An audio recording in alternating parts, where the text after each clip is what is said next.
What's up, everybody? Back again, Warp Charge Gaming, live from a game store and different houses in the Richmond, Midlothian, Virginia area. And it's a wonderful day. I'm George, and next to me is Brad, and then Zach there in the middle, and Chris on the far right.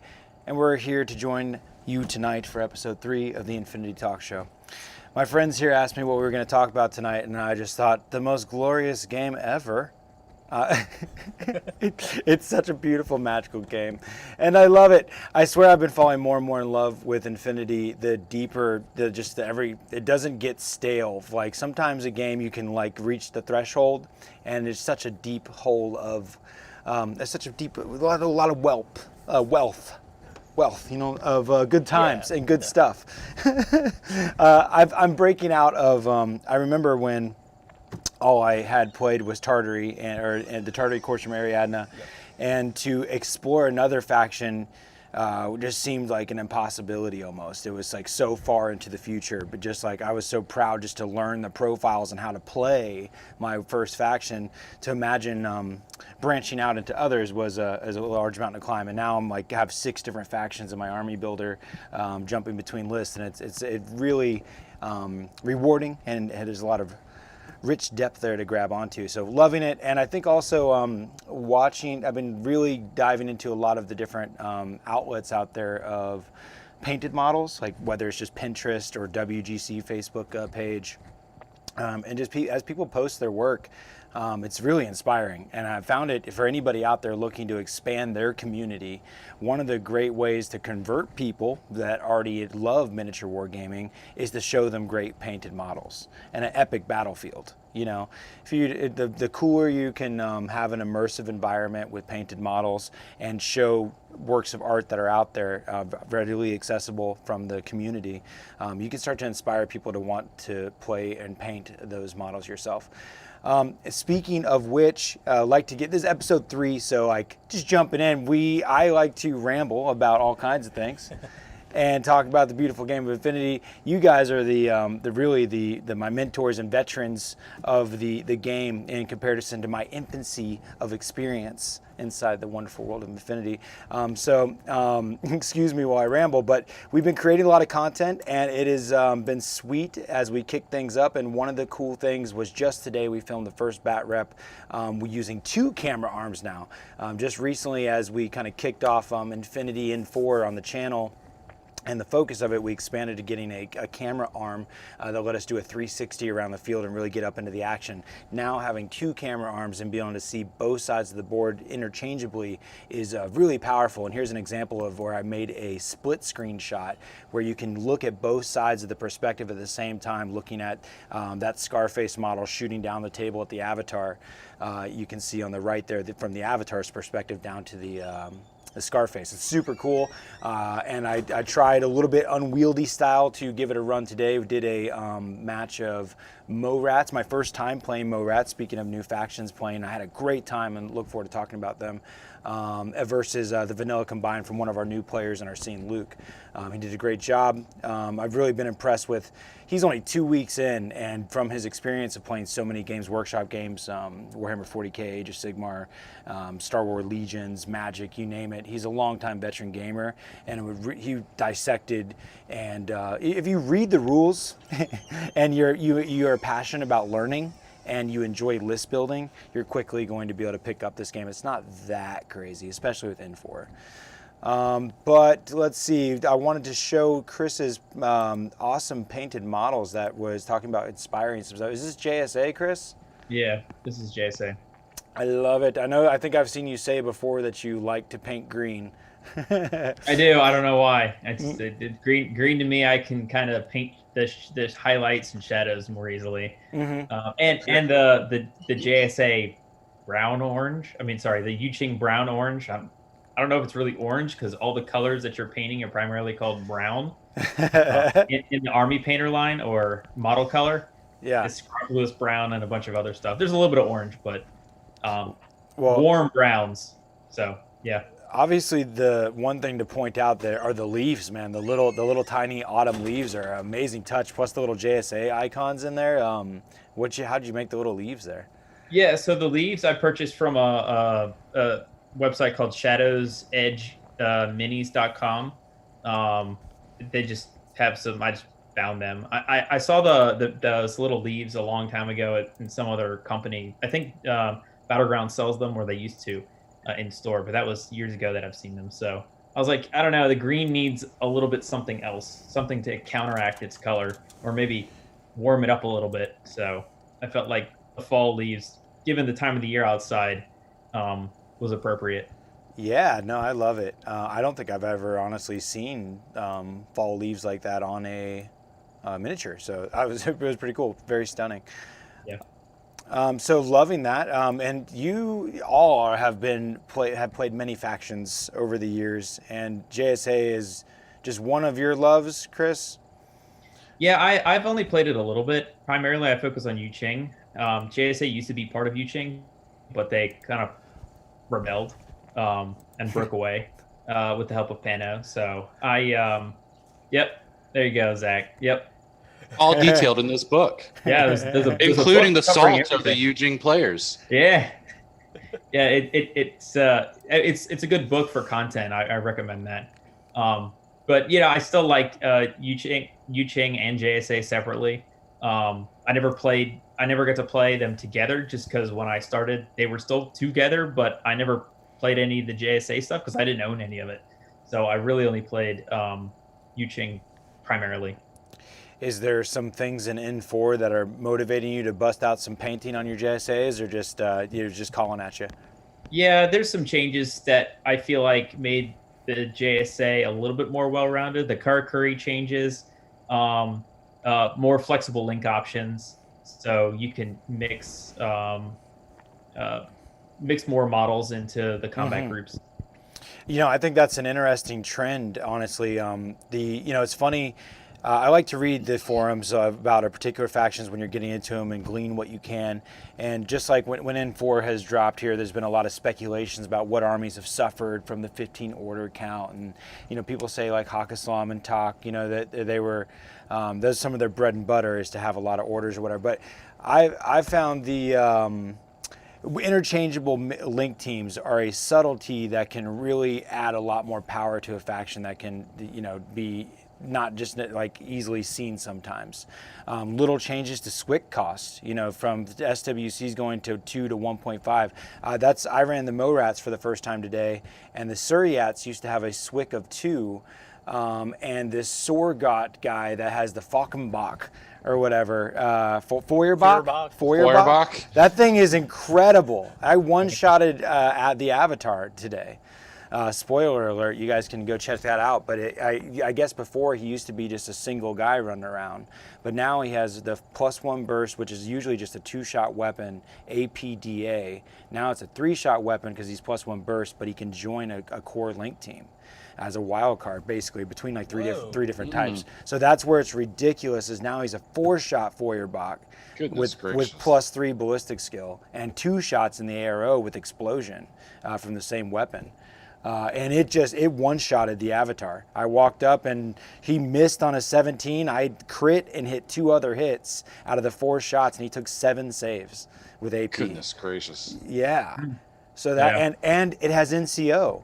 And you can take the Suryat with the double lieutenant order, so now you have 2 extra orders you're getting to spend on them in a link team.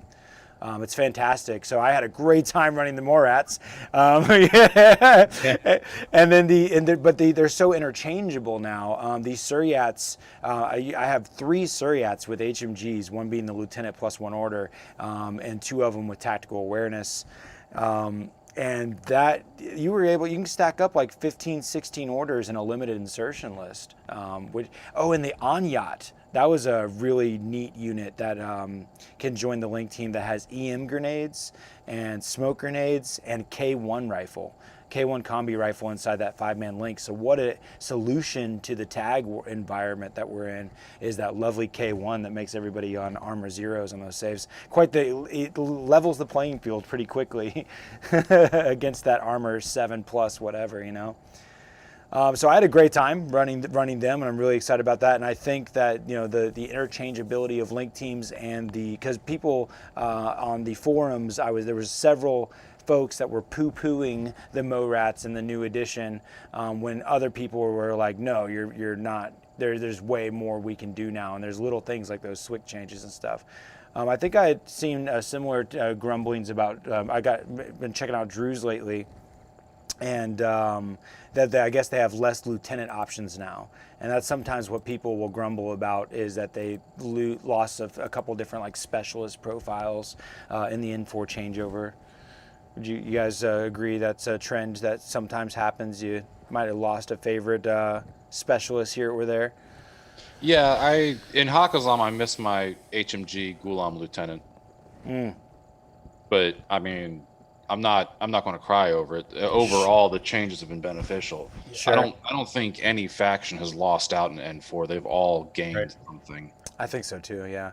Well, that was something you had mentioned before the show, Brad, where I guess the Ghulam NCO used to be exclusive to Rama. Or not Rama, or just Hakaslam in general, but it's just like... he was in Vanilla, Rama, and QK. QK, okay. And so now he's Deshat. I can take him in Deshat and Assassins, Yep. so it's just like, oh man. He's everywhere now. He's just a basic profile. That's pretty cool. Yeah, it changed the way I play Deshat now. It's like, oh man, Sure. this guy can... Yeah, little go in the change. link You know, team. little change too. It may not be the most obvious, like heavy hitter, but the functionality of the support that it offers can really up the ante. Definitely. Yeah, he was an auto include when he was created in Rama. And then, when I start doing Assassin lists, he's slowly becoming an auto-include now. Yeah, and I really like the Muyib Spitfire and HRL with tack aware. Oh, yeah. Also, Muyib's being BS13 now is really nice. Yeah, I didn't notice that until yesterday. I was like, oh, man, BS13 Yeah. and bioimmunity. I'm like, this is nice. You're making me think, and I actually have an image I'll pull up now. I made a Rama list and I've been struggling to make Hakasam list. And one of the profiles I fell in love with, that I know we've been kind of talking amongst our chat about, the Asawara, that has the Berserk, Asawira, yep. Asawira with the Berserk +3 in the martial arts. In Rama, I'm loving this Nahab parachutist. I love the Nahabs. That yes. thing is ridiculous. Martial arts level 2, Berserk +3, natural born warrior. So you're and immune to crits. So you're great at going against other CC specialists because you're like, no martial arts for you. They gained a lot with N4. They used to have no incapacitation. That's no problem. They didn't have assault. They didn't have shock immune. They didn't have immune to crits. They didn't have immune to crits. Yeah. They didn't have the higher CC skill that they have now. They've become absolute monsters and didn't change at all in costs. I'm loving it. Yeah, give me that. I'll throw that parachutist down. I think there's an infiltrate profile too. It's just Yeah, great. there is an infiltrate profile. Super I do good. miss the choice per game of being able, do I want to do infiltration or do I want to do parachute? Oh, so there are two separate profiles They now? are two separate Okay. profiles. Yep. Anything with slash is now two separate profiles. So Daggone. yep. So what are they called? The escorts in QK, the women. Odalisque? Or... Yes, the odalisks. Yeah, the odalisks now either have 360 visor profile or Sixth sixth sense Sense, profile. okay. Yep. Interesting. Yeah, I can't wait till maybe a week or two for the QK and Merovingia. Yeah, I'm looking forward to updates. seeing the QK update. Is that do you guys have a general date known? I don't know when Late it's November. happening. That's Late all we November. know. Okay. Yeah. Probably the Imagine last week. weekend. Last week of the month. I'm really excited about QK. I enjoyed the iguana a lot back in N3, and I'm hoping that it's even cooler in N4 just for being, maybe it's cheaper, who knows, whatever. But I liked because you could do the Bashi Bazook guys and Yan-Yans in QK, right? And I thought it was fun, like hitting from all sides like that, and then having kind of like the iguana up the middle. You can run double iguana in QK, or was it? No, just one iguana. Yeah, maybe it was iguana Scarface. There's an combo? iguana and Scarface. anaconda. Yeah. I know I was playing around with the idea of wanting to do 2 tags. Tag City, baby. I'm looking forward to seeing what the Yan changes are. 4 Yan-Yans. Well, we already know that combat jumps change, so I mean they're already gonna not disperse off the table or anything like that, Yeah, that makes true. them really nice.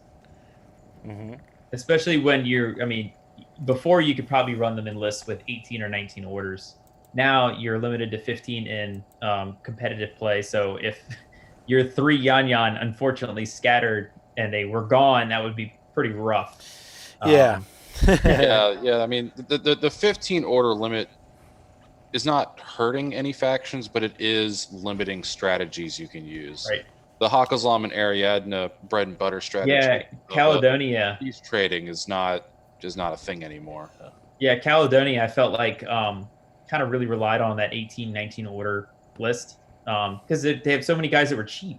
Scots Guard, Yeah. The 45th Galwegians and the Volunteers. Like, I mean, those 5 points apiece, or 6 points, I guess, depending on which ones you took.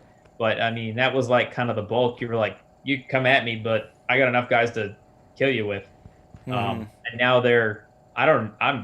who knows what's going to happen with them. I'm not sure how you're going to play. I mean, I've played shorter order pool lists where they're 16, 17 orders, and they're fine. But you'll probably almost always run Wallace. I don't know why you wouldn't now. Right. I'm going to throw up on the screen. Maybe they make Scots Guard really good, or more mares. I guess we are curious of what they actually. They're already really. Oh yeah. Oh, well, Scots Guard, White Company or whatever that is, or Cosmofloat.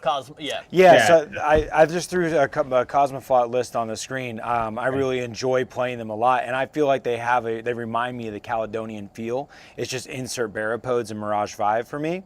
Yeah. So like I haven't been like my inspiration for. And we got a friend out there, Tanako Skylar, saying, "What's up? Another stream. Howdy, good to see you. Indeed, the Tabletop Shogun. Thank you for joining us." We're talking about the Cosmoflot faction, though, and this is a list where it actually gets a bunch of orders. It's not really 15 orders that we're limited to. It's 15 units, right?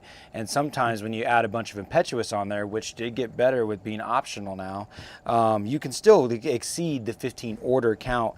And I'm in this, for me, Mirage 5, 2 Barapods, which one is the Polaris team and one is the individual Barapod, and William Wallace is the core, and then 4 Medinos, all being cheap and irregular Impetuous.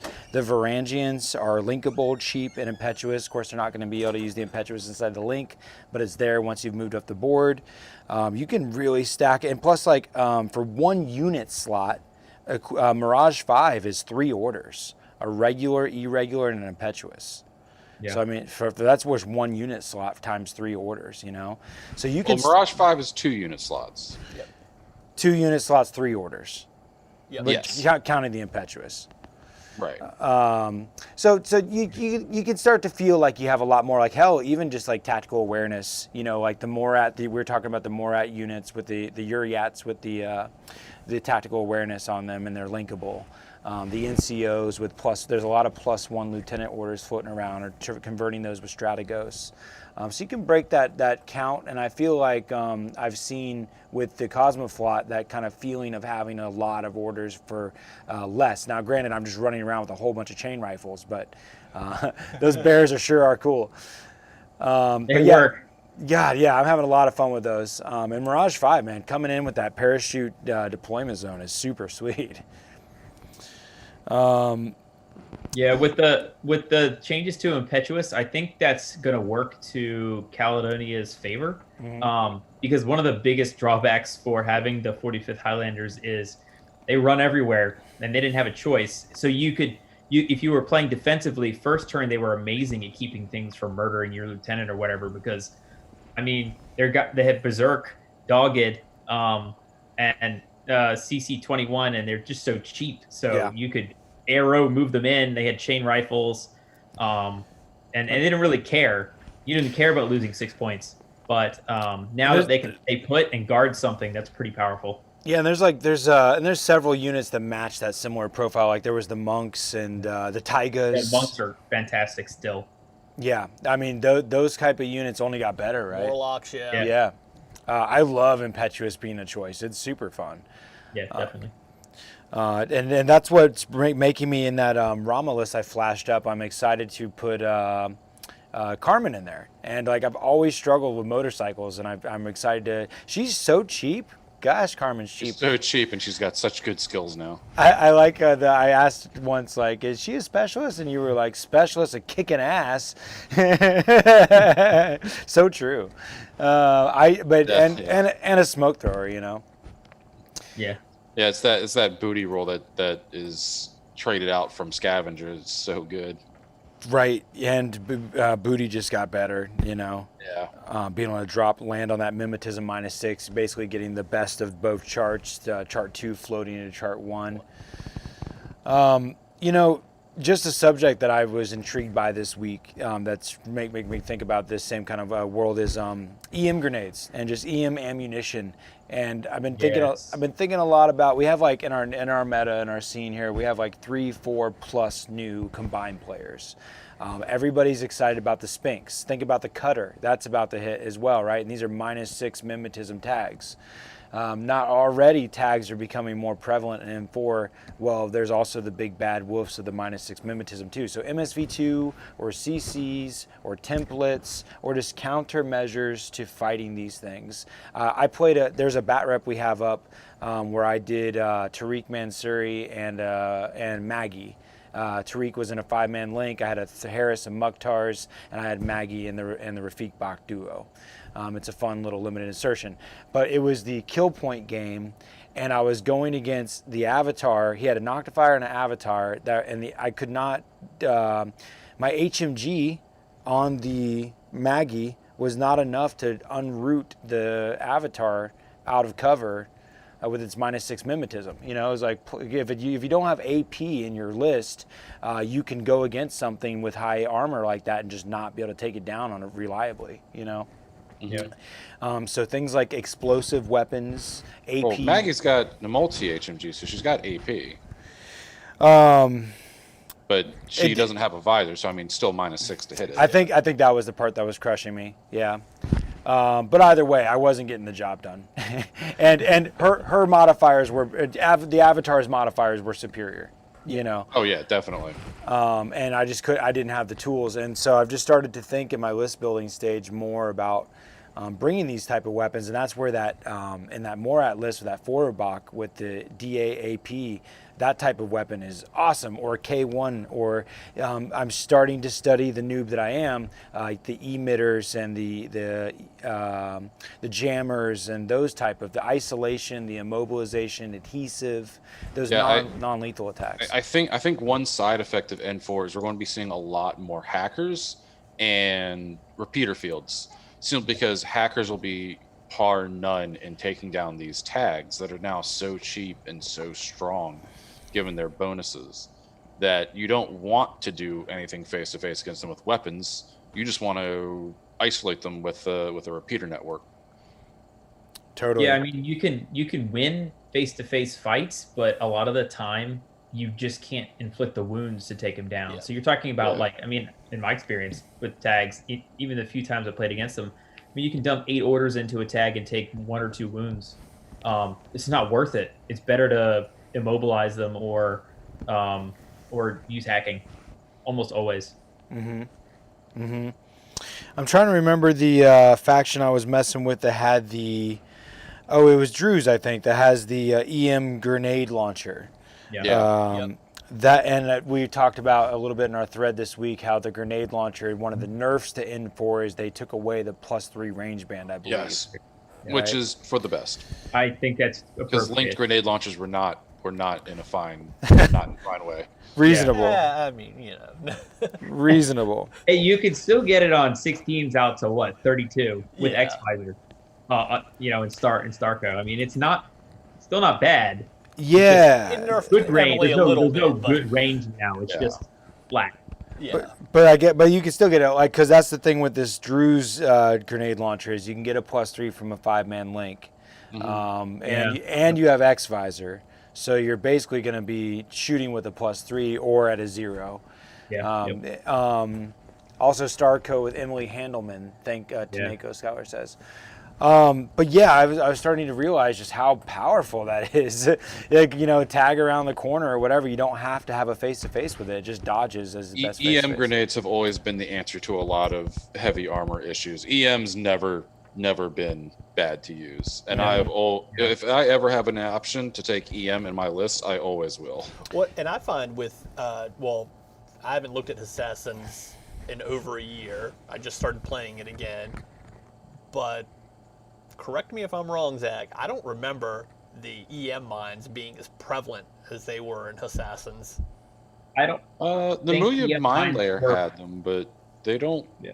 I'm not thinking of much of any others that, what is that it? have them on the list. There's one of those new units, the camouflage hidden deployment guys, or The Shujai has an emitter profile. Yeah, the Shujai has. But he doesn't have Mind Layer. He just has the emitter. Yeah, there's like emitters and EM mines. Yeah. But, is it a whenever you take an EM hit, it's a AP BTS save, or is it ×2 BTS AP? It's essentially BTS. EM2. It's two BTS at half. Yeah. So so it's easy to say like double action AP BTS, DAB, whatever. That seems really good. And then at that point, I'm just saying this out loud to help internalize it and for viewers as well. But it's a -9 whip, -9 whip to reset out of isolated, and then there's a mobilize A and B, and it's a -6 dodge out of isolated or immobilize 1 or A, and it's a -3 reset out of immobilize B. So Yeah, it's and like bear in mind, if there's a hacker there, that's a face-to-face. Oh yeah. So have fun with that. So kind of walk me through what you're saying there. You're saying like if you have if you are immobilized, I think it was B at -9. If you want to reset out of that, and a hacker wants to keep you immobilized, that is a face-to-face roll. You're at -9 to reset versus whatever they're doing to you. So they're just like I oblivion you again or whatever it is. Yep. Gross.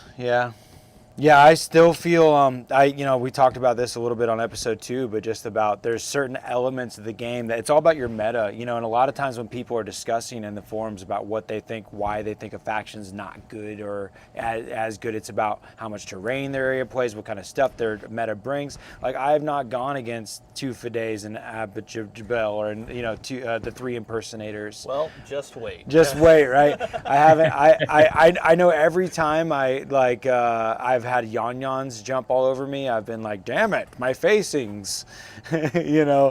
And heck, I'm not. I remember when I first brought hackable units out of not playing Ariadna and just walking right up to the midfield and getting hacked by a camo token.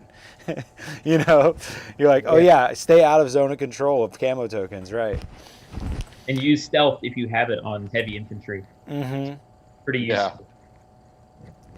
I think it's also down to player preference. Yeah, totally. And that's one of the beauties of Infinity is you can mold a army's playstyle around how you enjoy playing, which is cool. Obviously, certain factions are going to reward certain playstyles better than others. But like if you want to just run straight at them with the bears, then you get you some Cosmoflot, baby. Yeah, Cosmoflot's you can fun. definitely play all non-hackable, or you can play InfoWars. Completely up to you. Mm-hmm. I think I'm probably going to be starting this edition with more InfoWar than not. Especially now that the breeds can be in Ghulam fire teams, so why not? Yeah. Are we supposed to get season 12 ITS at the same time these other updates coming with the Caledonians and all that? Yeah. That'd be fantastic. I think season 12 drops late November as well. Any musings on are we going to have HVTs? Are we going to have classified cards? We're going to be using the same classified cards with HVTs. The rules for Civivac and stuff like that, Luis has stated, will be in the ITS rulebook as opposed to the main rules. So any special rules that are covered under the classified deck will be in the ITS season. And I think I remember him saying he's not planning to put much changes into this season, no rules testing or anything like that, simply because it is a new edition. There's no reason to put new rules in there for the time being. Keep it simple. Yeah. I'm excited. I'm excited for that. We're definitely gotten a little stale with running the same 4 missions, 2 being totally killing, and then supplies and domination. Yeah. I also need them to just put a break on the sectorals. That would be wonderful. There is definitely sectoral fatigue.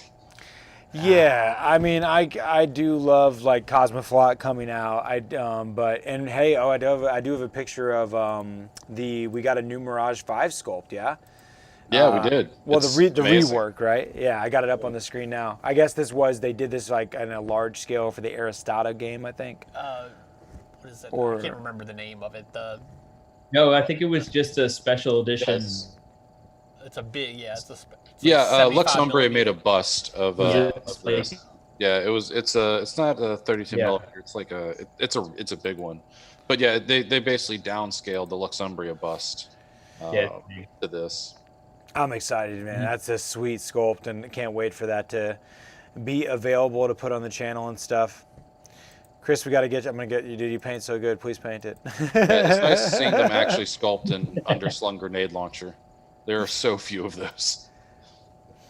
Yeah. It's like, Yeah, you got a grenade yeah. launcher. No, you don't. You have a rifle. That is all you have. Yeah, pretty much.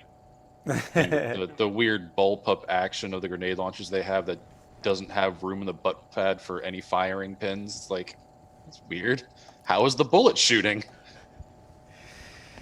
Man, I can't wait for all that new stuff. It's gonna be so cool.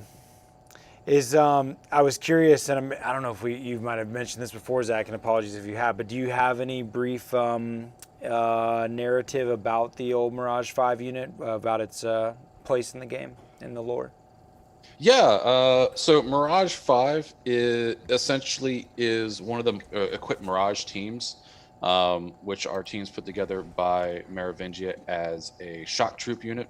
It's usually a combination of a woman and a dog warrior. So in this case, it is Margot, don't remember her last name, she's French, and Duroc. Margot herself is multi-time demerited because she has a hard time following orders and was not loved by her commanders. So they're like, hey, let's just put her in the equipped Mirage team and forget about her.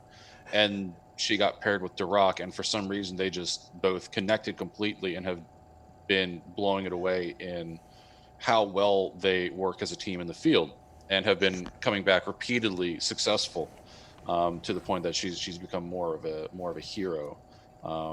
But the dog warriors themselves do not take to vehicular transport of any kind, especially flying vehicular transport, which is why the equipped Mirage teams exist. The handler is supposed to be connected to them in some way that they can calm the dog warrior down so that they can actually go in the helicopters or whatever the airborne transportation is, so they can parachute out.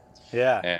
And the equipped Mirage 5 team are one of the more efficient ones at their job, and they're both still particularly disliked by the command, but they're also very good at what they do. That's super cool. It's funny because I was actually just, since you telling that was the first time I've actually imagined the dog jumping out of a plane or something. It's hilarious to imagine that thing. Yeah, they put big parachutes on them and they push them out of planes. That's badass. So this dog face here, it looks like it has more of a humanization to it than some of the the regular antipodes. This is a dog face. Well, dog faces are werewolves. They have human forms. Yeah. Okay, right. Yeah. I don't know why in the lore that this one does not have human forms. Why some of them do, some of them don't. In game terms, I don't know. Isn't McMurrow? Don't they get sometimes stuck in that form? Isn't McMurrow stuck in dog form? No. McMurrow is a one-off. They don't get stuck in the form. McMurrow happened because of a viral rifle round that acted funny. But no, usually under times of stress, they'll transform into their werewolf form. They are a quintessential werewolf. Just all of the legend and lore of werewolves is what they are. Huh. Okay. Well, that's cool. And then you get the dog faces when they breed with humans, in which case you have the half werewolves that can't transform to human or werewolves. Was it the Wolvers or? Wolvers, yeah, that's it. Okay. Forever the furry. Yes. Yeah.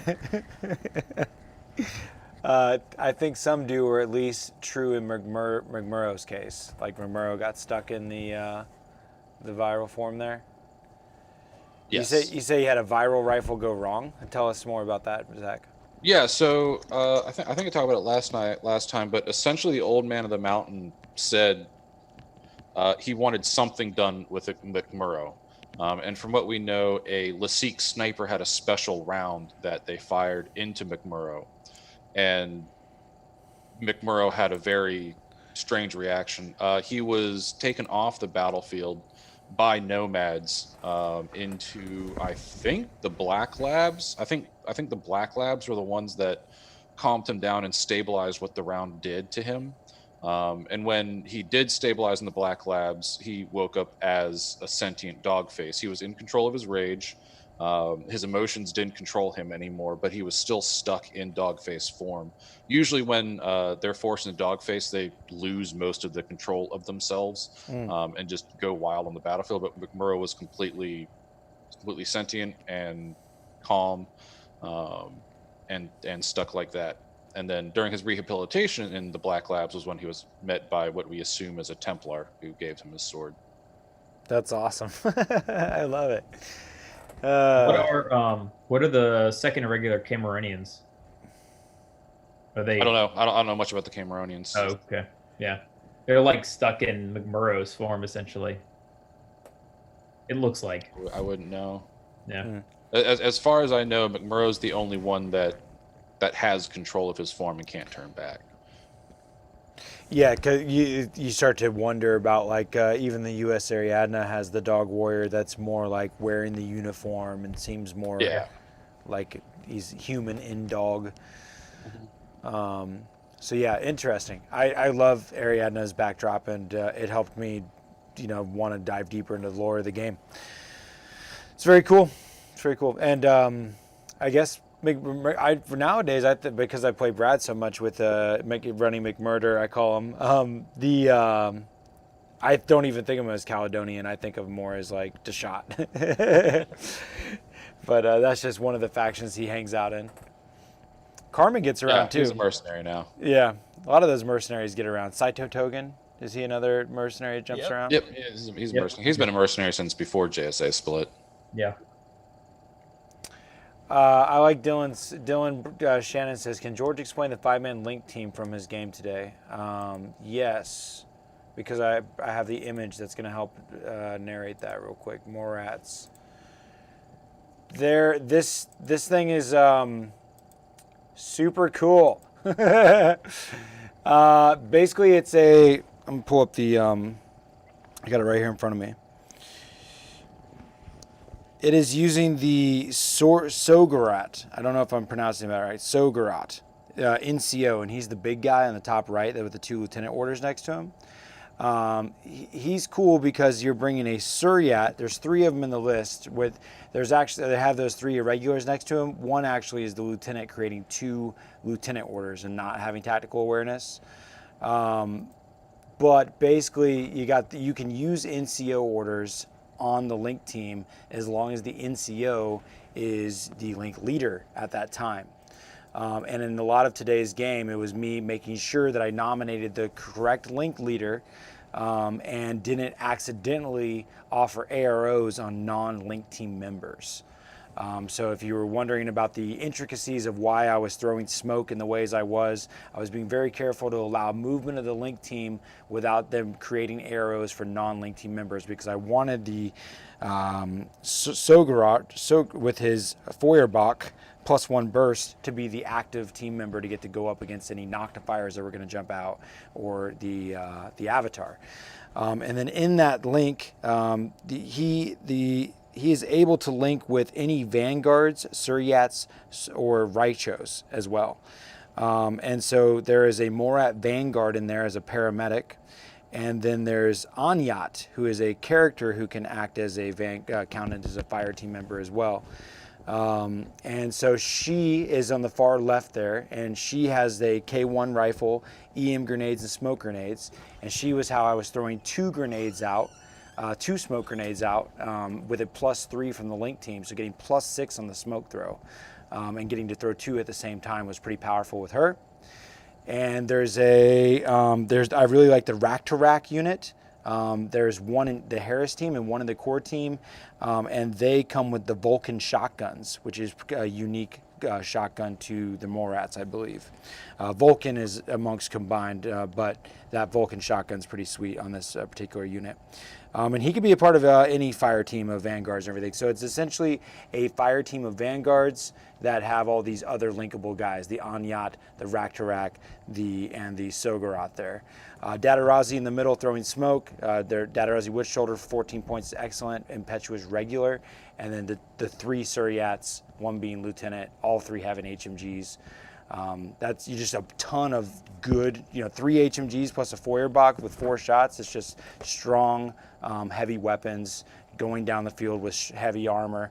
And then one of the neat things I noticed about the Suryats, speaking of N4, is the immunity to AP is pretty sweet. I don't mind that.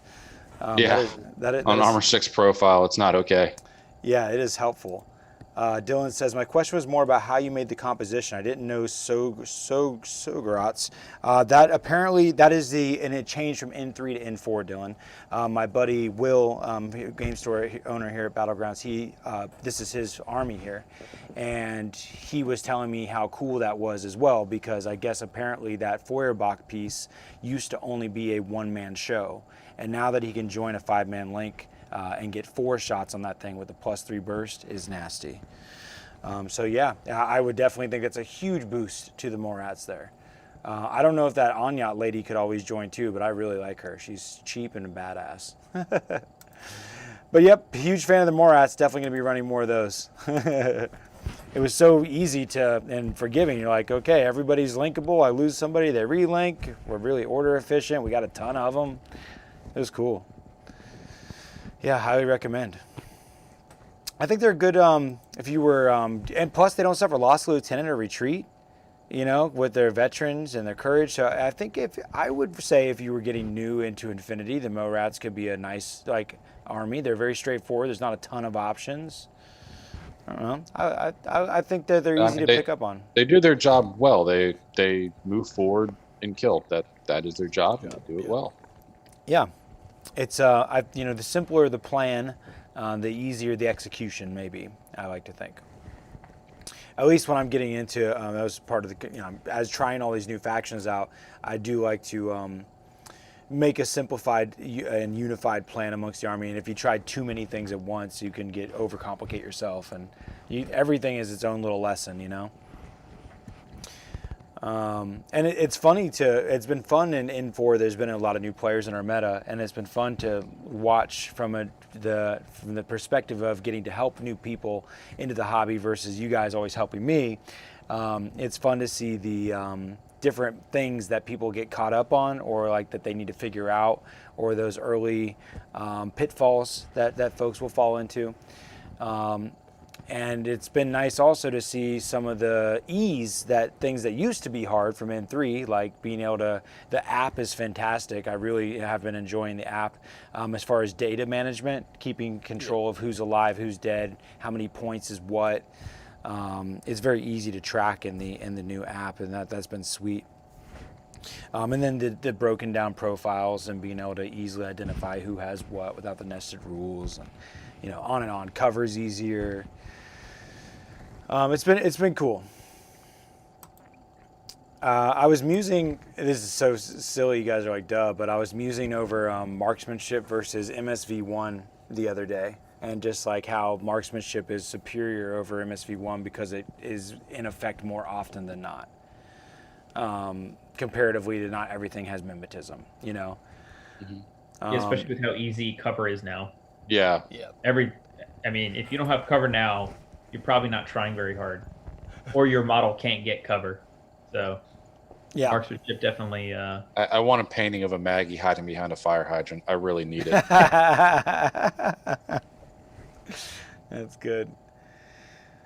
Oh man, yeah. I'm going through all these exciting thoughts here, and my mind is in a blur here. I'm going to dig through our notes here of things we could talk about. I love all these things.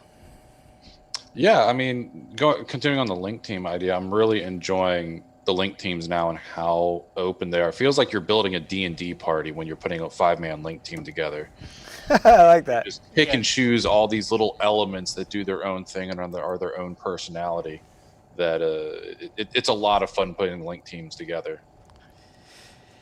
Yeah, the when I was trying to make a Rama list, it was funny because I had one of the actual original core team members and everybody else a wild card. You take the Janissary, and then it's Wild Bill, Yara Haddad, Rahini, Leela Sharif.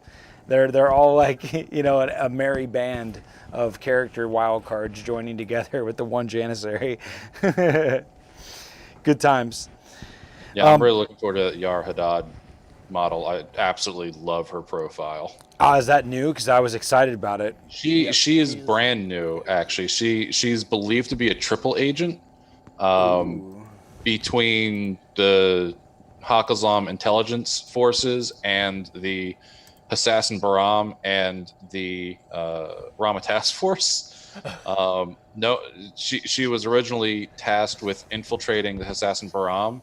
And the intelligence service was like, you know, we're not even going to hide the fact. She's going to go in there to feed us intelligence, and y'all do with it what you will, but we need some kind of oversight on you that we want outside of the Asawira regiment. So they inducted her into Assassins with the knowledge that she'll be feeding information, but it's gotten to the point now that Assassins are not entirely sure if she's feeding the correct information, and the intelligence service is not entirely sure whether she's feeding the proper information. And no one's actually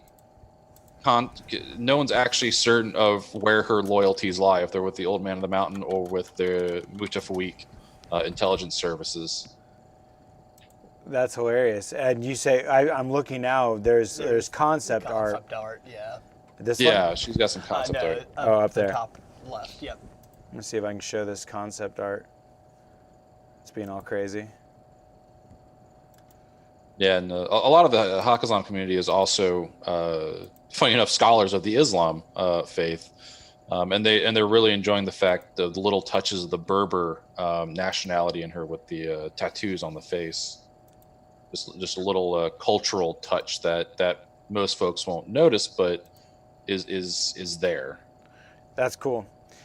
Yeah, I love how it, you know, the like lore of our own like ancient militaries and stuff like that. Here's a brief look at this lady here. It's a little blurry, but yeah, I see the face tattoos. She looks cool. Yeah, I look forward to seeing that model too. There's quite a few. That's the another one in what is he? The McManus dude. Who am I thinking about right now? Drews, I think I got him in. It is the Wolfgang Amadeus. Amadeus, the Wolver, yeah. That's another great profile new model floating around. Also the one that came, the special edition rocket launcher lady with the +1 burst that came with the M4 rulebook. It's another new Merc. Oh yeah, Yeah, she's Octavia all Grimm's the daughter, Nova. who I'm sure is a Shazvasti agent, but Right. there's more on her. Like I'm like Or 99% sure she's a Shazvasti agent. Yeah. That's cool. Like a boat captain just found her walking along the ice all lost, and they're like, well, I guess we'll just take her in, it's fine. Come across some combined army later and it's like, okay, this is not coincidental at all, this is fine. Yeah, definitely suspicious. It's so super sus. Yeah. They need to vote her off the ship real quickly. Yeah, that reminds me of some, I won't give away too much plot stuff, but Betrayal. If you haven't picked it up yet, I recommend it. It's beautiful manga style. I need it art. in my life. Yeah, there you go. See, and there's some parts in there where, yeah, you'll see when you read it. Jelly, I want to get my hands on that. Yeah. The model's cool too. I mean, I haven't done it yet, but the new you know. Kodali, yeah. Yeah, Tanako. The Pano has a lot of darker stuff. Pano's got some really bad skeleton in the closet. They've got hallways of skeleton closets I thought they were good that guys. they're just ignoring. No, they're not the good guys. There are no good guys in No. Infinity. Hey, Rama is very much the good guys. And I'm not even joking there. If you read their background, they're completely devoted to humanitarian missions and slave rescue and liberation. Like that is their MO. I mean, Deshot's good guys, I think. The shot is not good guys. Come on. You can make that with a straight face. They got a Yeah, nice, I mean, nice Yujing's part. not good. No, they're not good at all. But I guess there's some good people in Yujing. I mean, Adil may be chaotic, neutral. It's really hard to tell. In Betrayal, you kind of get you get a picture into like what type of person he is. So he's a pragmatist, I guess. So I don't know if he really fits into Yujing I mean, that's overall. not uncommon with the Yujing officer profiles. They're pragmatists more often than not. Yeah, he's an ISS, and based on the novel, I don't really see him as being an ISS officer, but I don't know. They kind of allude to like you're sort of here because you've kind of earned some stuff. But, Yeah. We'll see. And what is it, Varuna? We're totally not brainwashing a race of beings and forcing them to fight for us with drugs. Our I slave thought you were fish. talking about Toha for a second. Yeah, me too, but yeah. So I'll just do that with entire races. Actually, they just genetically modify people so that they will fight for them. So they basically just literally change them. That sounds pretty not even humanitarian to drugs me. Yeah. Sounds like some nice people. They're rescuing Yeah. unintelligent races to They're save making them. them better. Yeah, they're There you go. Yeah, well, I they're mean, enlightening them. Of that's course. it. Lightning, that's the word. There Yeah. you go. Small lines being drawn, I guess. Everything's gray. I like that. I like enjoying knowing that the assassins truly are the good people that will rescue the human sphere from its own annihilation. Yes. They're gonna hand human sphere over to Combined. Just be like, here, pacify them. Cracking up. My, Comments yeah, are cracking me up. I'm gonna use this to interject into the Govads and why they're my favorite unit in Infinity. Okay. Yeah, so the Govads actually have in their lore that they have saved the human race once. Unlike many other units in the game, they have actually saved the human race. And you can go into what their enemy was in the RPG. Actually, the RPG actually has this as a popular enemy, but the Association of Equinox is a cyber. I don't know what you'd call them. Like they were building an AI that would take over Aleph and enslave the human race, and actually had the capability of doing that. And they were under funding by the Pan-Oceanian Megacorp, Magna Obra, but there was no direct ties to it, so assassins didn't have much they could do there. But the Govad regiment was mobilized, even unknown to the Old Man of the Mountain and much of the other assassins, but they fought an entire war in the shadows between the Equinox faction and themselves, to the point that the Govads were completely annihilated except for one individual, who then went on a mission hunting down Equinox cells and at the same time rebuilding the Govad regiment, fighting these Equinox cells across the human sphere and trying to annihilate this AI that was jumping between cells to survive. And because of their work, they were completely annihilated. They had to be rebuilt from veterans, trained quickly, and thrown into the fight, to the point there's not many of them left, but they did eventually succeed in quelling Equinox to the point where they can't release their AI that they've created.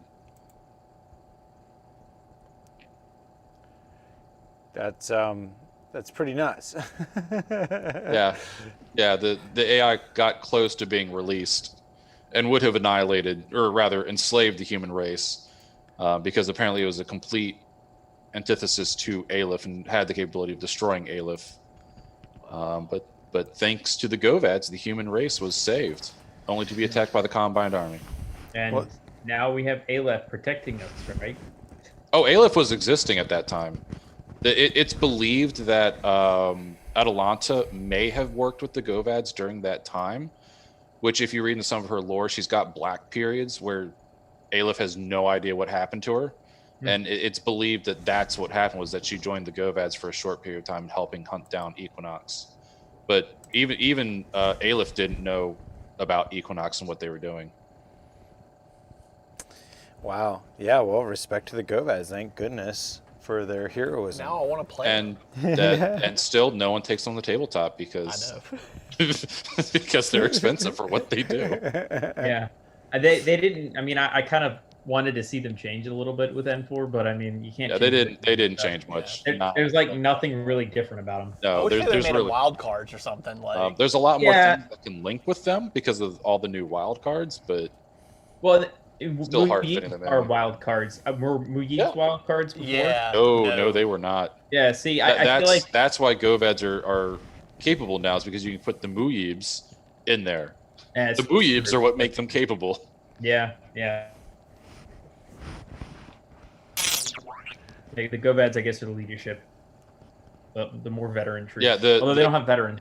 Well, they're also the only linkable unit. Oh, they do have veteran. Haqqislam. Never mind. Yep. They're the only linkable unit in Haqqislam, all of Haqqislam, that does not have a doctor profile, which is why no one took them. Yep. Interesting. Yeah. You can throw them in something. Yeah, but now you can take a Muyib doctor and put them in the Goveds. Nice. Yep. Yeah, I was just pulling up that profile and taking a look at the different stuff that they offer. Or that Muhib with tactical awareness. Oh, cool. So delicious. Yeah. Yeah, with the X visor. Yep. That's pretty cool. Heavy rocket launcher, X visor, tactical awareness, and a link team. Or a Spitfire. I like these things. Oh, Muyibs are great. Muyib's got a huge buff. Yeah, and the BS-13, I was like, man. BS-13, BTS-3, they Bio, used to be with zero, and with bioimmunity. bioimmunity, yeah. Yeah. With bioimmunity, yeah. And dogged. I mean, Yeah, and they come with number 2 as well, which can be helpful. Yeah. Yeah. Speaking of number 2, for Yu Ching, the Shang Yi and Zuyong Invincibles all have number 2 now, so you can have a core fire team with that. Makes it pretty nice because if you lose one, they're pretty efficient without having to reform them, so you can use command tokens for other things. But the Shang-Chi got a complete rework, and they're definitely now much more elite than the Zuyong. 6-2 move. They all have shock on their BS attack. Nice. They have wow. core and Harris. They're shock immune with all heavy infantry. Number 2, they have total terrain. So Oh, goodness. they don't care about terrain. And their wild card. The Shang-Chi can be part of any fire team. And the cool Wow, part Shang-Chi is got good. the sweet one is the tactical awareness APHMG Shang-Chi with 10 bot firewall -6. Ooh, yeah. He's pretty well equipped with not caring as much about hackers, and they have BTS 6, so they're pretty well prepared to take on the info war game in a fire team. That sounds excellent. Yeah. Yeah, Dylan. Shang-Chi have needed models for a long time. And there's Yeah. no scheduled release through January for them, which is Nope. like, come on. I mean, although I don't really see you running a whole core team, I see you kind of adding in that really nice tactical awareness APHMG Shang-Chi just to some other fire team, because that's 49 points and 1.5 SWIC as it is, so it's already a pretty steep, expensive model. But the low cost of them goes down to 36 points. So Yeah, I definitely AP is something that makes me drool a little bit more than it used to. Yeah, AP has become far better. It is necessary. Especially because it's like, I mean, some of the heavy infantry, I didn't realize. I thought one of those new players were making a mistake with Mobile Brigada, and it's like, oh, armor 5. And I'm like, man, what are you talking about? yeah, They were like armor 3. Mm. Yeah, they're armor 4. They weren't Okay. terrible. And it's They like, did get a +1 armor. I'm like, what the heck? Well, it's like, what is it? The Asawira got up to armor 4 now, right? Yeah, Oscar's got armor 4 now. Like, oh no. And 6-2 movement. Yeah. That armor 5 is nice with that rounded up. Like when you do take AP, you don't feel like you're going down as much from 4 to 2 as you do from 5 to 3. Yeah. yeah. Yeah, but the Oscar also is a Fizz 14 and regeneration, which is delicious. Yeah, I didn't realize that. Put him down. I Until dare you. He's yesterday. going to get back up. Yeah, regeneration can really be demoralizing if you don't take care of Don't the put him job. unconscious. Yeah. Kill him. Kill. Double tap all Asawiras. For sure. I think that I've been coming across this, but this is random aside, but with the Protheon, where you gain wounds as for every armor save failed by your opponent, if they only have like one wound and then go unconscious, but you do an explosion attack, they're like with D charges, and it does 3, they have 3 failed saves, do you gain all 3 even though they died on the first No, 2? you only gain as many wounds as they had. So if they have 1 wound and unconscious, you gain 2. Okay, yeah. I was feeling like I was seeing people maybe misplay it online with oh, you failed 3, so I get 3, but you only get a max of 2 in one instance anyways. No, you get to the bottom of the Slurpee, there's no more Slurpee. Yeah, and you don't kill them afterwards either, right? When you Protheon somebody, you literally can like feast on them and leave them there unconscious. Yeah, I mean, if you only do 1 wound and they're unconscious, they're 1 wound and unconscious. Cool. It's not shock. Yeah, they're yeah. You just take a little bite. Just take a little bite. Little bite. Ate their face, Just a nibble, just a little yeah, nibble. They're more vampiric. Very cool, and I love it. Well, guys, we've reached the hour mark again for episode 3 out of many more to come. Is there any subjects we'd like to cover real quick before we get out? Anybody got any questions out there in the chat land? We do appreciate having some people join us tonight. I do see Tanatsak with being USARF and N4 make me feel like a totally defensive team, right? USARF has always been defensive. That has not changed. Yeah. USARF has always been a brick wall that you beat against until you get through them. And some of the changes, I have to pull them up real quick, but the infiltration change to grunts is actually pretty sweet now. Yes. Yeah, all the inferior infiltration profiles for they're all now armies infiltrators, so pretty sweet. Yeah. I think that definitely made them a good piece. They're 11 points, half Swick with heavy flamethrower. I mean, they're going to be halfway up the board ready to flame people. Yeah, I mean, Yeah, a roadblock for objectives. The USARF infiltration grunts and Daylami infiltrators have just gotten much more disgusting. Oh, yeah. And Armor 3, I mean, they're going to almost guaranteed be in cover, so you're going to have to deal with Armor 6, heavy flamethrower, light shotgun guy. Yeah. And shotguns are templates now, if you want to. Yeah, I think getting rid of inferior infiltration, making everything infiltrate, made them much deadlier. Yeah. Yeah, I haven't got to experience that very much. Neither has the channel gotten to get very many bat reps. So for any of the US Ariadna players, let's go. Get up in here. I know AJ might be out there floating around. He got some local US Ariadna. Seamus has a beautiful US Ariadna army. He does. Painted up as well. I'd love to see that in action.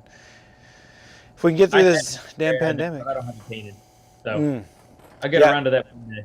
Yeah, I got a case of my buddy Brandon's models just sitting nearby with the whole US Ariadna force in it. Yeah, I gotta paint them. Gotta get that paint on there. I've got all these wonderful new converted models that I will not have any playtime with for a very long time. Yeah. I hear the damn 2020 and damn COVID. Yeah, I'm itching for that competitive play, but at least we've been able to get it going on to a minimal degree and getting some bat reps up. It's been nice. And tomorrow, I think there's going to be a healthy amount of Infinity bat reps going up. There's Mondays and Thursdays at the shop when people that are able to gather do gather, and we've been having a good time. So you should see some bat reps tomorrow, everybody. There was a bat rep just today where you can see a few short turns of a Link team going up against an Avatar and hit him in the face. I use 4 grunts, infiltrate with 4 foxtrots. Makes my friend not talk to me for a whole month. Hey, we got enough people. We can do a tournament tomorrow. I got a ton of ITS codes. Let's get it together. It hurts. Just tell your friend to bring more mind layers. Yeah, there you go. Yeah, that does help. Mind layer, that's one of those new player things, right? You know, just seeing, it's like it's a lesson in itself to recognize that minds are a powerful tool, and then how good mind layer can be. Todd Freedom, thanks for the like. It's cool to have friends tuning in for the Infinity Show. This is episode 3. We did like 120 some 40K shows, so I'm glad to have people join into the conversation of Infinity, the greatest game on earth. But yeah, much love to everybody, and we'll see you here the week after next for another Sunday night Infinity talk show, and bat reps to come over the week. Keep taking fun seriously, and we'll catch you next time. Peace. Take care, guys.